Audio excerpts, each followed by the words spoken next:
হ্যাঁ, আজকে সকালবেলা একটা খুবই দুর্ভাগ্যজনক মানে যে অনভিপ্রেত একটা ঘটনা ঘটেছে। গতকালই একটা সাংবাদিক সম্মেলনে আমি বলছিলাম, গত পরশুদিন আমাদের রাজ্য সরকারের তাদের যে নানা ধরনের ব্যর্থতা থাকার জন্য আমাদের রাজ্যের পুলিশের যিনি সর্বোচ্চ আধিকারিক তাকে দিয়ে অনেক কথা বলানোর চেষ্টা হয়েছিল যে এই রাজ্যের মধ্যে আইন শৃঙ্খলা নাকি সম্পূর্ণ নিয়ন্ত্রণে আছে, মানুষ অপার শান্তিতে বসবাস করছে।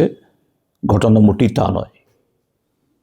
আজকে সকালবেলা ফটিকরাই থানার অধীন যে কাঞ্চনবাড়ি একটা জায়গা আছে, এই ফটিকরাই থেকে কাঞ্চনবাড়ি যাওয়ার পথে সেখানে বৈরবথলি নামক একটা জায়গা, সেখানে কিছু সংখ্যালঘু পরিবারের মানুষ আছেন, তাদের কিছু দোকানপাটও আছে, একটা কাঠের দোকানও আছে, লাইসেন্স করা কাঠ বিক্রেতা।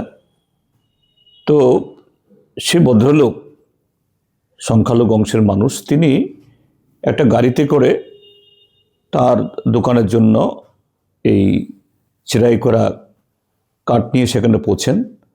তখন সেখানে কিছু যুবক হাজির হয়। এই সময়তে বোধহয় ওই এলাকাতে কোনো একটা মেলা হয়, সেই মেলা চাঁদা দিতে হবে। নিশ্চয়ই এলাকার যুবক, চেনা পরিচিত মানুষ, হয়তো বেশি অনেক টাকা চাঁদা চেয়েছে, সেভাবে চাঁদা দিতে রাজি হননি। এরপর তাদের মধ্যে একটা বচসা হয়। এই বচসার পর থেকেই ওই চাঁদা যারা চাইতে গেছে, এই যুবকরা, তারা সেখানে যে সম্প্রদায়গত একটা গুজব রটিয়ে দেয়, হই হল্লোড় শুরু করে। আর বাইরে থেকে দলে দলে লোক গিয়ে এই সংখ্যালঘু পরিবারের দোকান, সেখানে কিছু বাড়ি, এখানে গিয়ে হামলা শুরু করে এবং গাড়িতে আগুন লাগিয়ে দেয়, সে দোকানে আগুন লাগিয়ে দেয়, বাড়ি এবং একটা ধর্মীয় প্রতিষ্ঠানে। কেন এরকম ঘটনা?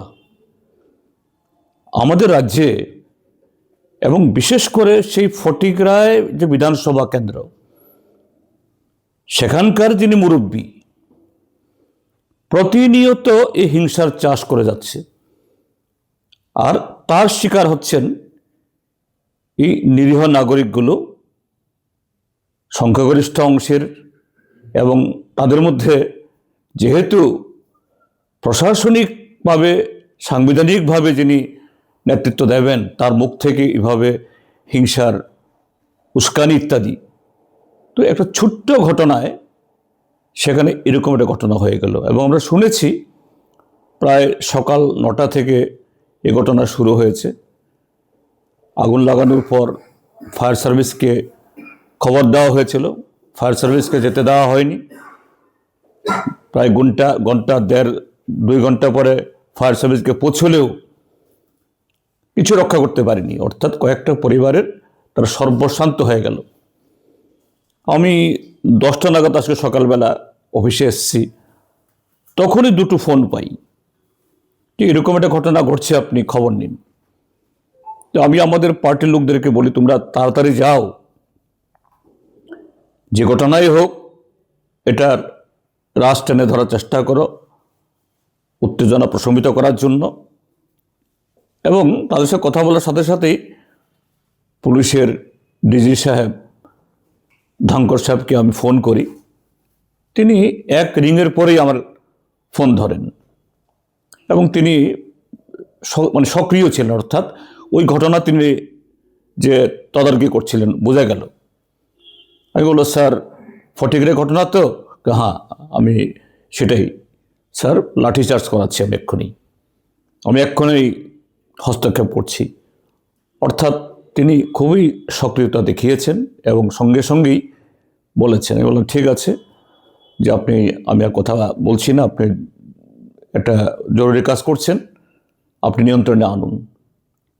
তো এই ঘটনা অত্যন্ত দুর্ভাগ্যজনক যে ত্রিপুরার যে ভারতীয় জনতা পার্টির কিছু নেতা তারা এই সংবিধানের নামে শপথ গ্রহণ করে অনেক মুরব্বী হয়েছেন, তাদের যে কল্যাণে এই জাতীয় ঘটনাগুলি যা হচ্ছে তারই পরিণতি হলো এই যে কৈত্রাবাড়ি হলো, তার আগে কন্ডাছড়া হলো, পেকুছড়া হলো পানিসাগরের, এখন আজকে এই ফটিকরায় একটার পর একটা।